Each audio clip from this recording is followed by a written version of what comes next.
கீர்த்தி. தேங்க்யூண்ணா. படத்துக்கும் சரி இப்பவும் சரி தேங்க்யூ. நான் வந்து என்னோட ரியல் லைஃப் ஆனந்தி தான் கீர்த்தி. நான் வந்து நிறையா வாட்டி போய் புலம்புவேன். நான் கரெக்டாக பண்ணுற மாதிரி இருக்குது, ஆனால் இந்த படம் நான் ஆல்மோஸ்ட் என் உயிரே கொடுத்தேன், இதுக்கே மக்கள் வரல, ஏன் எனக்கு வந்து கை தட்ட மாட்டுறாங்க, ஏன் நான் வந்து எப்போ எனக்காக கை தட்டுவாங்க அப்படின்னு நிறையா வாட்டி நான் கேட்டிருக்கேன். போய் புலம்புவேன், ஆக்சுவலாக கேட்டிருக்கேன், போய் புலம்புவேன். எல்லா வாட்டியும் அவள் சொல்லுவா வரும், அந்த டைம் வரும், மற்றவங்களோட கம்பேர் பண்ணாதான் உன்னோட ஜேர்னி வேறு. அதில் இந்த படத்தோட டைலாக் வரும், நீ யார ஆட்டத்துக்கு கீழே அந்த மாதிரி ஒரு டைலாக் வரும். கிட்டத்தட்ட அதுதான் என்கிட்ட அவங்க சொல்லுவாங்க. அது வந்து இப்போ ப்ளூ ஸ்டார் அன்றைக்கே அந்த ஷோ பார்த்துட்டு பேர் வரும்போது கை தட்டினாங்க. எனக்கு அவ்வளோ சந்தோஷமாக இருந்தது. Thank you thank you thank you. Sonu and Prithvi, இது வந்து உங்கள் வெற்றி மட்டும் இல்லை, உங்கள் வெற்றி வந்து என்னோட வெற்றி மாதிரி தான் இருக்குது. எனக்கு அவ்வளோ சந்தோஷமாக இருக்குது. நம்ம ஒன்றா ஒரே டீமில் ஆடிருக்கோம், ஃப்ரெண்ட்ஸாக இருந்திருக்கோம், ஒரே டைம் ஒரு படத்தோட சக்ஸஸ் இருந்ததும் ரொம்ப சந்தோஷமாக இருக்குது. நீங்கள் அப்பாங்கள் பாண்டியராஜ் சார், பாக்யராஜ் சார் பற்றிலாம் பேசும்போது எனக்கு ஏதாவது எங்கள் அப்பா இல்லை எங்கள் ஃபேமிலியிலேருந்து பேசணும்னு தோணுது. என் தாத்தா சொன்னதான் ஞாபகம் வருது. அப்போ வந்து எங்கள் விவசாயம் குடும்பம், 2 தாத்தாவும்.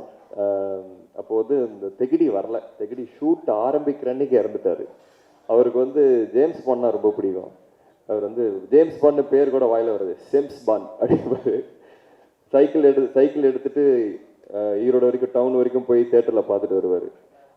கரெக்டாக அது என்னமோ பிளெஸ்ஸிங்காக என்னன்னு தெரில, ஒரு டிடெக்டிவ் படம் நான் பண்ணுறேன், தமிழில் அப்போ டிடெக்டிவ் படமே இல்லை, நான் ஒரு டிடெக்டிவ் படம் பண்ணுறேன். அந்த ஷூட் அன்னைக்கு அவர் இறந்தார். அவர் சாகிறதுக்கு முன்னாடி எங்கள் அம்மா கிட்ட சொன்ன வார்த்தை இது, சிவாஜி கணேசன் பேரனும் நடிக, முத்துராமன் பேரனும் நடிக, என் பேரனும் நடிக அப்படின்னு.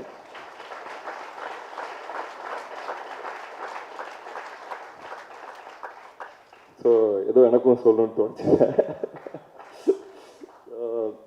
எல்லாருக்கும் நன்றி. ப்ரெஸ் மெயினாக என்னோட ஒவ்வொரு படத்துக்கும் நீங்கள் வந்து கொடுக்குற சப்போர்ட்னால தான் போக முடியுது. நீங்கள் பார்த்தீங்கன்னா இந்த நிறையா ஒரு அக்ரெசிவான குரூப்பை வச்சு ப்ரொமோட் பண்ணுற ஆள் நான் இல்லை. வெறும் படங்கள் பேசணும்னு நினைப்பேன். இந்த படமும் பேசியிருக்கு, அதுக்கு ரொம்ப ரொம்ப நன்றி. உங்களோட சப்போர்ட் எனக்கு கண்டிப்பாக தேவை. யாரையாவது மறந்துட்டுனா மன்னிச்சிடுங்க. இது இந்த டீமு, நீலம் ப்ரொடக்ஷன் டீம், அதுக்கு வந்து பெரிய நன்றி சொல்கிறோம். அது ஒரு ஆலமரம்னு ஒருத்தர் சொல்லியிருந்தாரு, அது உண்மை. எனக்கு பிடிச்ச, எனக்கு எப்படி ஒரு கிரிக்கெட் கிரவுண்ட் இருக்கணும்னு நான் ஆசைப்படுறேன் அப்படின்னா, அந்த கிரவுண்டில் எல்லாரும் விளாடணும். ரஞ்சித்தும் சரி, ராஜேஷும் சரி, நந்தகோபாலும் சரி, ஆனந்தியும் சரி, எல்லாரும் அந்த கிரவுண்டில் விளாடணும்னு நான் ஆசைப்படுறேன். இது ஒரு சர்ரியல் மொமெண்ட்டாக இருக்குது எனக்கு நிஜமாவே. நான் பண்ண படங்கள்லேயே முதல் படம் சக்ஸஸ்ன்னு வந்த வார்த்தை இந்த படத்துக்கு தான். ஒரு படத்தை பண்ணி முடிச்சாச்சு, அது மக்களுக்கு போய் சேர்க்கறது வந்து ரொம்ப முக்கியமான ஒரு டாஸ்க். அதில் ஒரு பெரிய ஸ்ட்ரென்த்தாக எங்களுக்கு இருந்தது வந்து சக்தினாவோட பேனர் வந்தாலே, இப்போ போன வருஷம் பார்த்தீங்கன்னா 11 படத்தில் 6 படம் வந்து அவர் கொடுத்தது பெரிய ஹிட்டு. ஸோ அவரோட பேனர் வந்தாலே நம்பி போய் பார்க்கலான்ற ஒரு பேர் வந்திருக்கு. அந்த வகையில் போன வருஷமும் ஒரு படம் என்னோடது கண்ணகி அவரோட பேனரில் ரிலீஸ் ஆச்சு. இந்த வருஷமும் ப்ளூ ஸ்டார் ரிலீஸ் ஆயிருக்கு. நான் ரொம்ப பெருமைப்படுறேன். அடுத்ததாக தயாரிப்பாளர்கள், lemon leaf creations, thank you Soundarya ma'am, thank you Ganeshmurthy sir, Ranjith அண்ணா, லாட்ஸ் ஆஃப் லவ் டு யூண்ணா.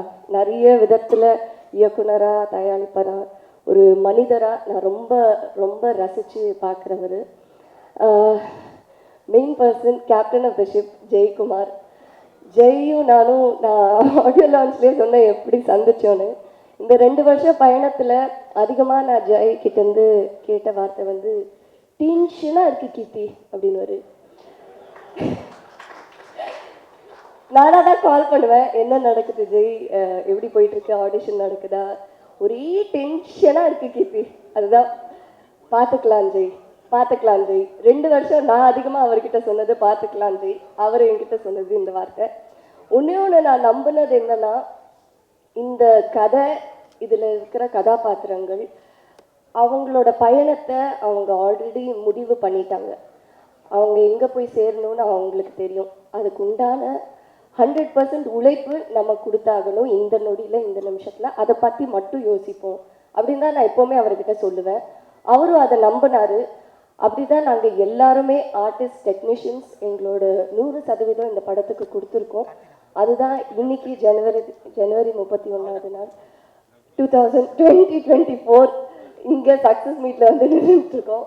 வாயெல்லாம் கொடறதுக்கு சக்ஸஸ்னால. ஸோ அதுதாங்க நான் நம்பின ஒரு பெரிய விஷயம் இந்த படத்தோடது. அதுதான் படத்தில் வர ஒரு டைலாக், கடைசி டைலாக், இந்த வானத்துக்கு அடியில் மரம் செடி கொடி மனிதர்கள் மிருகங்கள் எல்லாரும் சமம்தான். அந்த வசனத்தை மக்கள் இவ்வளோ அருமையாக அன்பாக ஏற்றுக்கிட்டு கொண்டாடுறது வந்து ஒரு பெரிய மகிழ்ச்சி. என்னோட